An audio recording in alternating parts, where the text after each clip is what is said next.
Epistle, to Sir George Howland Beaumont Bart from the southwest coast or Cumberland -1811 William Wordsworth far from our home by Grasmere's quiet lake, from the vale's peace which all her fields partake, here on the bleakest point of Cumbria's shore we sojourn stunned by ocean's ceaseless roar. While, day by day, grim neighbor, huge black comb frowns deepening visibly his native gloom, unless, perchance rejecting in despite what on the plain we have of warmth and light, in his own storms he hides himself from sight. Rough is the time, and thoughts, that would be free from heaviness, oft fly, dear friend, to thee. Turn from a spot where neither sheltered road nor hedgerow screen invites my steps abroad, where one poor plane tree, having as it might attained a stature twice a tall man's height, hopeless of further growth, and brown and sere through half the summer, stands with top cut sheer, like an unshifting weathercock which proves how cold the quarter that the wind best loves, or like a sentinel that, evermore darkening the window, ill defends the door of this unfinished house a fortress bare, where strength has been the builder's only care, whose rugged walls may still for years demand the final polish of the plasterer's hand. This dwelling's inmate more than 3 weeks' space, and oft a prisoner in the cheerless place, I of whose touch the fiddle would complain, whose breath would labor at the flute in vain, in music all unversed, nor blessed with skill a bridge to copy, or to paint a mill, tired of my books, a scanty company, and tired of listening to the boisterous sea pace between door and window muttering rhyme, an old resource to cheat a froward time. Though these dull hours, mine is it, or their shame, would tempt me to renounce that humble aim. But if there be a muse who, free to take her seat upon Olympus, doth forsake those heights like Phoebus when his golden locks he veiled, attendant on Thessalian flocks, and, in disguise, a milkmaid with her pail trips down the pathways of some winding dell, or, like a mermaid, warbles on the shores to fishers mending nets beside their doors, or, pilgrim-like, on forest moss reclined, gives plaintive ditties to the heedless wind, or listens to its play among the boughs above her head, and so forgets her vows. If such a visitant of earth there be, and she would deign this day to smile on me and aid my verse, content with local bounds of natural beauty and life's daily rounds, thoughts, chances, sights, or doings, which we tell without reserve to those whom we love well, then happily, Beaumont. Words in current clear will flow, and on a welcome page appear duly before thy sight, unless they perish here. What shall I treat of? News from Mona's Isle? Such have we, but unvaried in its style. No tales of renegades fresh landed, whence and where for fugitive or on what pretense. Of feasts, or scandal, eddying like the wind most restlessly alive when most confined. Ask not of me, whose tongue can best appease the mighty tumults of the House of Keys. The last year's cup whose ram or heifer gained, what slopes are planted, or what moss is drained. An eye of fancy only can I cast on that proud pageant now at hand or past, when full 500 boats in trim array, with nets and sails outspread and streamers gay, and chanted hymns and stiller voice of prayer, for the old Manx harvest to the deep repair, soon as the herring shoals at distance shine like beds of moonlight shifting on the brine. Mona from our abode is daily seen, but with a wilderness of waves between. And by conjecture only can we speak of aught transacted there in bay or creek. No tidings reach us thence from town or field, only faint news her mountain sunbeams yield, and some we gather from the misty air, and some the hovering clouds, our telegraph, declare. But these poetic mysteries I withhold, for fancy hath her fits both hot and cold, and should the cold affit with you beyond when you might read, my credit would be gone. Let more substantial themes the pen engage, and nearer interests culled from the opening stage of our migration. Ere the welcome dawn had from the east her silver star withdrawn, the wain stood ready, at our cottage door, thoughtfully freighted with a various store. And long ere the uprising of the sun o'er dew-damp dust our journey was begun, a needful journey, under favoring skies, through peopled vales. Yet something in the guise of those old patriarchs went from well to well they roamed through wastes where now the tented Arabs dwell. Say first, to whom did we the charge confide, who promptly undertook the wain to guide up many a sharply twining road and down, and over many a wide hill's craggy crown, through the quick turns of many a hollow nook, and the rough bed of many an unbridged brook. a blooming lass who in her better hand bore a light switch, her scepter of command when, yet a slender girl, she often led, skillful and bold, the horse and burthland sled from the peat-yielding moss on Gadar's head. What could go wrong with such a charioteer for goods and chattels, or those infants dear, a pair who smilingly sate side by side, our hope confirming that the salt sea tide whose free embraces we were bound to seek, would their lost strength restore and freshen a pale cheek? Such hope did either parent entertain pacing behind along the silent lane. Blithe hopes and happy musings soon took flight, for lo! An uncouth melancholy sight on a green bank a creature stood forlorn just half protruded to the light of morn, its hinder part concealed by a hedgerow thorn. The figure called to mind a beast of prey stripped of its frightful powers by slow decay, and, though no longer upon rapid bend, dim memory keeping of its old intent. We started, looked again with anxious eyes, and in that grisly object recognized the curate's dog, his long-tried friend, for they, as well we knew, together had grown gray.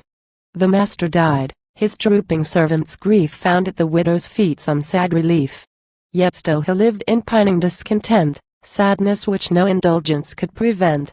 Hence whole day wanderings, broken nightly sleeps and lonesome watch that out of doors he keeps. Not oftentimes, I trust, as we, poor brute, espied him on his legs sustained, blank, mute, and of all visible motion destitute, so that the very heaving of his breath seemed stopped, though by some other power than death. Long as we gazed upon the form and face, a mild domestic pity kept its place, unscared by thronging fancies of strange hue that haunted us in spite of what we knew. Even now I sometimes think of him as lost in second sight appearances, or crossed by spectral shapes of guilt, or to the ground, on which he stood, by spells unnatural bound, like a gaunt shaggy porter forced to wait in days of old romance at Archimago's gate. Advancing summer, nature's law fulfilled, the choristers in every grove had stilled. But we lacked not music of our own, for lightsome Fanny had thus early thrown, mid a gay prattle of those infant tongues, some notes prelusive, from the round of songs with which, more zealous than the liveliest bird that in wild Arden's breaks was ever heard. Her work and her work's partners she can cheer, the whole day long, and all days of the year. Thus gladdened from our own dear vale we pass and soon approach Diana's looking glass. To Loughrigg Tarn, round clear and bright as heaven, such name Italian fancy would have given, or on its banks the few grey cabins rose that yet disturb not its concealed repose more than the feeblest wind that idly blows. Ah, Beaumont! When an opening in the road stopped me at once by charm of what it showed, the encircling region vividly expressed within the mirror's depth, a world at rest, sky streaked with purple, grove and craggy build, and the smooth green of many a pendant field, and, quieted and soothed, a torrent small, a little daring would-be waterfall, one chimney smoking amidst azure wreath, associate all in the calm pool beneath, with here and there a faint imperfect gleam of water lilies veiled in misty steam. What wonder at this hour of stillness deep, a shadowy link between wakefulness and sleep, when nature's self, amid such blending, seems to render visible her own soft dreams, if, mixed with what appeared of rock, lawn, wood, fondly embosomed in the tranquil flood, a glimpse I caught of that abode, by thee designed to rise in humble privacy, a lowly dwelling, here to be outspread, like a small hamlet, with its bashful head half hid in native trees. Alas, 'tis not, nor ever was. I sighed, and left the spot unconscious of its own untoward lot, and thought in silence, with regret too keen, of unexperienced joys that might have been, of neighborhood and intermingling arts, and golden summer days uniting cheerful hearts. But time, irrevocable time, is flown. And let us utter thanks for blessings sown and reaped what hath been, and what is, our own. Not far we traveled, or a shout of glee, startling us all, dispersed my reverie. Such shout as many a sportive echo meeting oft times from alpine chalets sends a greeting. Whence the blithe hail? Behold a peasant stand on high, a kerchief waving in her hand. Not unexpectant that by early day our little band would thread this mountain way, before her cottage on the bright hillside she hath advanced with hope to be descried. Right gladly answering signals we displayed, moving along the tract of morning shade, and vocal wishes send of like goodwill to our kind friend high on the sunny hill luminous region, fair as if the prime were tempting all astir to look aloft or climb. Only the center of the shining cot with door left open makes a gloomy spot, emblem of those dark corners sometimes found within the happiest breast on earthly ground. Rich prospect left behind of stream and vale, and mountain tops, a barren ridge we scale, descend, and reach, in Udale's depths, a plain with haycock studded, striped with yellowing grain and aerial level as a lake, and spread under a rock too steep for man to tread, where sheltered from the north and bleak northwest aloft the raven hangs a visible nest, fearless of all assaults that would her brood molest. Hot sunbeams fill the steaming vale. But hark, at our approach, a jealous watchdog's bark, noise that brings forth no liveried page of state, but the whole household, that our coming wait. With young and old warm greetings we exchange, and jocund smiles, and toward the lowly grange press forward by the teasing dogs unscared.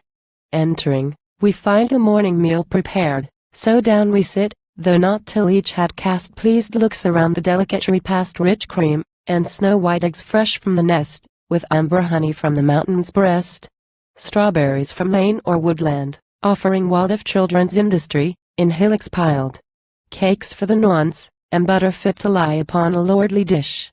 Frank hospitality where simple art with bounteous nature vied, and cottage comfort shunned not seemly pride.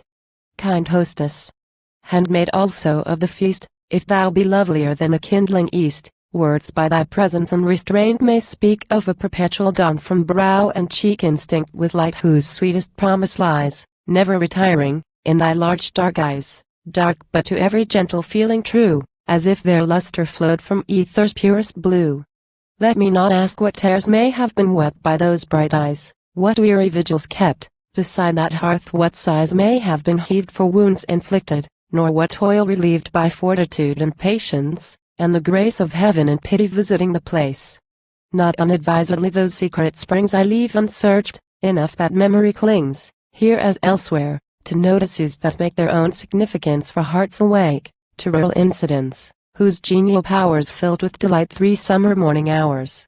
More cold my pen report of grave our gay that through our gypsy travel cheered the way.